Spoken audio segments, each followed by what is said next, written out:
क्यों तो मैं पहले ही कहा, देखिए बाकियों का मैं नहीं जानता, बट मंत्रिमंडल के सहयोगी के नाते हो सकता है दिन में 3 मुलाकातें हों, तो हर मुलाकात को आप राजनीतिक चश्मे से नहीं देख सकते ना। और रही बात बिहार की, तो बिहार के लिए हमारी पार्टी, हमारे नेता, हमारे एक एक कार्यकर्ता सजग हैं। हमारे कार्यकर्ता लगातार सड़कों पे हैं इन मुद्दों को लेकर के। कई वर्षों पहले ही खो दिया था, मगर आज जो आपने जो अमानवीय कृत्य किया है इस जनवरी की कड़कड़ाटी ठंड में, उन बच्चों को, शांतिपूर्ण प्रदर्शन करने वाले बच्चों को, जिन्होंने कि ऑलरेडी पहले ही ये क्लियर कर दिया था कि हमें इसमें कोई राजनीति दल से कोई समर्थन नहीं चाहिए और किसी राजनीति के लिए नहीं, हम बकायदा अपनी मांगों को लेकर के हैं, उन्हें जिस बर्बरता से पीटा गया है, दौड़ा दौड़ा के मारा गया है। और माननीय मुख्यमंत्री जी, जो कि खुद कभी 74 आंदोलन में कहिए कि उभरे हुए एक नेता है, और उन दूसरे का क्यों मुलाकात कर रहे हैं, क्यों कर रहे हैं, वो तो हम नहीं जानते। वो अभी हमारे गठबंधन का औपचारिक हिस्सा तो नहीं है। हम अपनी बात कर सकते हैं। हम जो है गठबंधन का कहिए कि एक महत्वपूर्ण साथी हैं। और एक नमस्कार, आप देख रहे हैं डी न्यूज और मैं हूं अभिषेक मिश्रा। क्या दिल्ली में कोई खेला चल रहा है? जो तस्वीरें दिल्ली से सामने आ रही हैं वो बिहार की राजनीति को न सिर्फ गरमा रही हैं बल्कि खेल के संकेत भी दे रही हैं। कुछ उदाहरण भी हमारे पास है और ऐसी तस्वीरें भी हमारे पास है। एक तस्वीर यह कि चिराग पासवान केंद्रीय गृह मंत्री अमित शाह से मिलने जाते हैं। मुलाकात होती है। मुलाकात के बारे में बताया जाता है कि यह मुलाकात हुई है जहरीली शराब कांड को लेकर, बिहार में कानून व्यवस्था की स्थिति को लेकर और राष्ट्रपति शासन लगाने की मांग को लेकर। उसी दिन चिराग पासवान के चाचा और केंद्रीय मंत्री पशुपति कुमार पारस जेपी नड्डा से मिलने पहुंच जाते हैं, बीजेपी के राष्ट्रीय अध्यक्ष जेपी नड्डा से। वो इस मुलाकात को औपचारिक मुलाकात बताते हैं। नए साल की शुरुआत के तीसरे दिन कल पशुपति पारस फिर अमित शाह के पास पहुंच जाते हैं।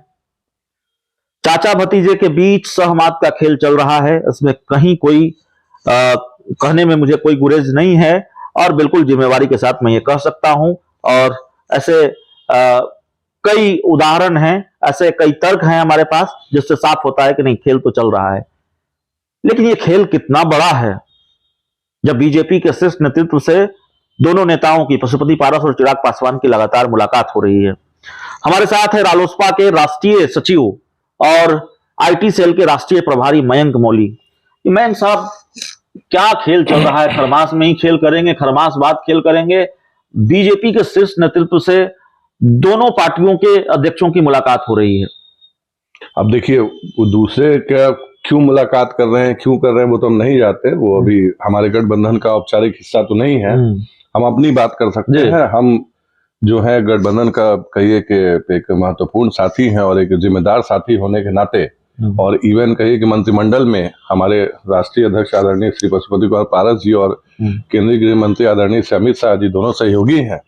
तो दो सहयोगी अगर, और प्लस वो जो जिम्मेदारी निभाते हैं, भारत के गृह मंत्री हैं, और बिहार की गिरती हुई कानून व्यवस्था को लेकर के अगर चिंता जताते हुए आदरणीय श्री पशुपति कुमार जी जाते हैं, उनसे अगर उस बात पे मंत्रणा होती है, उन्हें एक ज्ञापन सौंपा जाता है, तो इसमें गलत क्या है? इसे राजनीति के चश्मे से नहीं देखा जाना चाहिए। और हमारे प्रदेश अध्यक्ष श्री प्रिंस राज जी और हमारे नवादा सांसद श्री चंदन सिंह जी भी गए थे। एक प्रतिनिधिमंडल के तौर पे हम लोग गए थे, और बिहार की आवाज उठाना ही इन लोग का काम है। अपने बिहार में जो अराजक स्थिति है सरकार की, इस अमानवीय सरकार के अमानवीय बर्ताव को लेकर के, तो उसकी आवाज तो उठानी होगी ना। एक जिम्मेदार लोग जो है वो आवाज जरूर उठाते हैं। नहीं, मैं बताता हूं क्यों राजनीतिक चश्मे से देखा जा रहा है। हाल के दिनों में जल्दी 2 बार बीजेपी के शीर्ष नेतृत्व से मुलाकात हुई, जेपी नड्डा से मुलाकात हुई, फिर अब अमित शाह से मुलाकात हुई पशुपति पारस की, इसलिए इसको राजनीतिक चश्मे से देखा जा रहा है। क्यों तो मैं पहले ही कहा, देखिए बाकियों का मैं नहीं जानता, बट मंत्रिमंडल के सहयोगी के नाते हो सकता है दिन में 3 मुलाकातें हों, तो हर मुलाकात को आप राजनीतिक चश्मे से नहीं देख सकते ना। और रही बात बिहार की, तो बिहार के लिए हमारी पार्टी, हमारे नेता, हमारे एक एक कार्यकर्ता सजग हैं। हमारे कार्यकर्ता लगातार सड़कों पे हैं इन मुद्दों को लेकर के।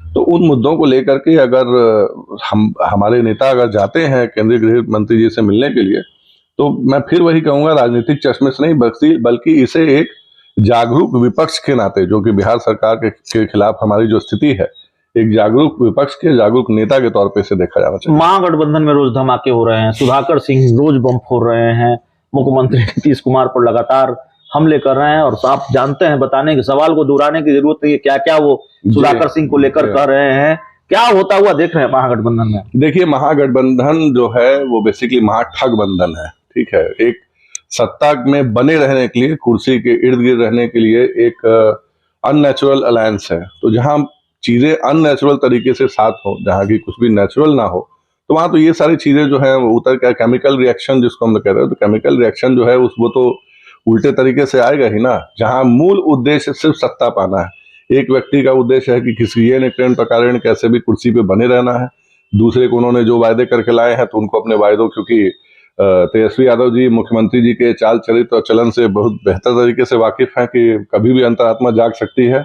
तो अंतरात्मा जागने से पहले कुर्सी पा लेने का जो सिर्फ फुटबॉल है वो आप लगातार देखते जा रहे हैं, वही चल रहा। हम लोग शुरू से ये कहते आए हैं कि ये अलायंस की जो अवधि है वो बहुत ज्यादा दिन की नहीं है। बीएसएससी अभ्यर्थियों पर आज लाठीचार्ज हुआ। जी जी जी, इस मुद्दे पे मतलब जितनी भी कड़ी से कड़ी आलोचना की जाए वो सरकार के लिए कम होगी। मतलब माननीय मुख्यमंत्री जी से मैं यही कहूंगा कि माननीय मुख्यमंत्री जी, कानून ने और आपकी सरकार ने अपना इकबाल तो कहिए कि कई वर्षों पहले ही खो दिया था, मगर आज जो आपने जो अमानवीय कृत्य किया है इस जनवरी की कड़कड़ाटी ठंड में, उन बच्चों को, शांतिपूर्ण प्रदर्शन करने वाले बच्चों को, जिन्होंने कि ऑलरेडी पहले ही क्लियर कर दिया था कि हमें इसमें कोई राजनीति दल से कोई समर्थन नहीं चाहिए और किसी राजनीति के लिए नहीं, हम बकायदा अपनी मांगों को लेकर के हैं, उन्हें जिस बर्बरता से पीटा गया है, दौड़ा दौड़ा के मारा गया है।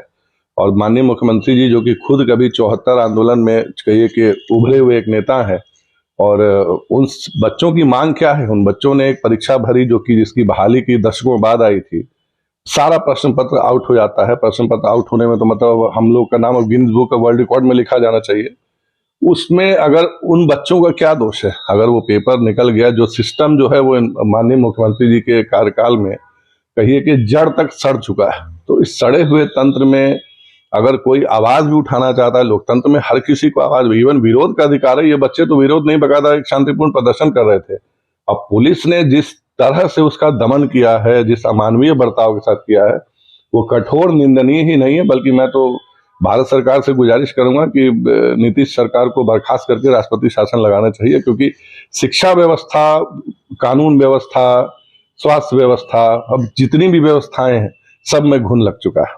तो बिहार सरकार को बर्खास्त करके राष्ट्रपति शासन लगाया जाना चाहिए। राष्ट्रीय लोक जनशक्ति पार्टी भी ये मांग कर रही है। पशुपति कुमार पारस अगर अमित शाह से मिलते हैं तो इसको राजनीतिक चश्मे से नहीं देखा जाना चाहिए।